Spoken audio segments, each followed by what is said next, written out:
Professor doctor Vivek Gupta, cardiologist, Delhi Apollo hospital से 2 मार्च 2025। Patients को stent लगाने के बाद कई क्वेश्चंस होते हैं दिमाग में कि क्या करें क्या नहीं करें, खास करके यंग एज वाले जो पूरा काम कर रहे होते हैं और सडनली उनको स्टेंट लगाने की ज़रूरत पड़ जाती है।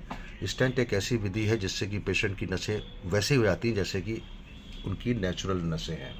हार्ट की नसें होती हैं जो ब्लड सप्लाई करती हैं हार्ट को, और जिससे कि हार्ट चलता रहता है। हार्ट एक मस्कुलर पंप है जो पूरे शरीर को सप्लाई ब्लड करता है। हार्ट रुकता है तो कार्डियक अरेस्ट होता है, मृत्यु हो जाती है।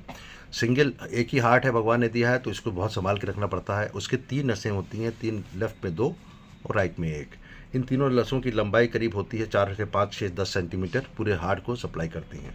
एक पेशेंट है जिनको हमने 3 स्टेंट लगाए हैं और चौथा स्टेंट इनको अभी लगना बाकी है। हमने चारों राइट कॉर्नरी आर्टरी में, जो कि ऑलरेडी कोलेटराइज थी, कोलेटराइज मतलब नेचुरल बाईपास बना था, हमने उसको स्टेजिंग में प्लान किया है।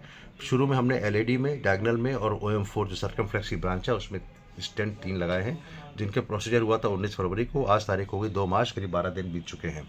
अब इनके दिमाग में जो क्वेश्चन है 1 to 1 पूछिए। हाँ डॉक्टर साहब, मैं पूछना चाह रहा था कि स्टंट लगने के कितने दिन बाद फिजिकल वर्क हो जा सकता है, मैं एक्सरसाइज कर सकता हूँ? देखिए, एक्सरसाइज करने की बहुत ज़्यादा ज़रूरत नहीं है अभी हम कहेंगे, क्योंकि चारों नसें, एक नस में अभी स्टेंट लगना बाकी है। तो मेरी राय ये है कि आप नॉर्मल फिजिकल वर्क करिए जो कि ज़रूरत है, रूटीन वाले। डोंट डू फिजिकल एक्सरसाइज, अभी जिम की ज़रूरत नहीं है, क्योंकि अभी भी एक नस में थोड़ा सा बहाव कम है। ऑलरेडी बाईपास बना हुआ है, नेचुरल बाईपास को कोलेटरल कहते हैं, लेकिन अभी जिम टाइप की एक्टिविटी ना करें। बट आपके जो नॉर्मल फिजिकल रिलेशंस, वैसे हस्बैंड वाइफ वाले सारे आप कम कर सकते हैं। लेकिन ये नहीं कि खूब दौड़ रहे हैं, पहाड़ रहे हैं और मॉर्निंग एक्सरसाइज कर रहे हैं, दौड़ रहे हैं, वो नहीं। बताइए। हाँ डॉक्टर साहब, अगर दोबारा स्टेंट में ब्लॉकेज ना हो तो डाइट कैसे ली जाए इसमें? स्टेंट के अंदर ब्लॉकेज होने की संभावना 0 से 3% होती है, 2% होती है 100 में से। वो 6 महीने के अंदर होती है।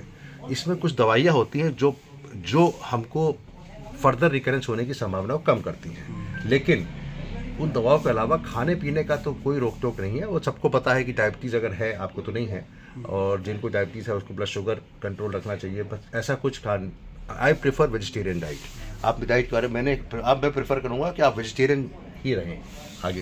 हाँ डॉक्टर साहब, हार्ट पे हैप्पीनेस का कितना फर्क पड़ता है अगर आप खुश रहे? बहुत इंपॉर्टेंट बात क्वेश्चन है ये। मानसिक तनाव कम से कम हो, जितना खुश रह पाए उतना खुश रहिए। भगवान पर विश्वास रखिए, अब भगवान आपका अच्छा कर रहा है, जो हो रहा है अच्छे के लिए हो रहा है, ये सोच के चलिए। वैसे हर चीज़ अच्छे के लिए नहीं होता, कई बार लोगों को ट्रेजेडी में होता है, वो कहेंगे वो अच्छे के लिए हो गया, वैसा नहीं है। इसलिए आपको happiness is very important question. I really give credit to him, इन्होंने क्वेश्चन पूछा। खुश रहिए, तनाव मुक्त रहिए, नींद पूरी लीजिए और मस्ती की लाइफ रखिए। ऐसा चाहिए कि कुछ नहीं हुआ आपको।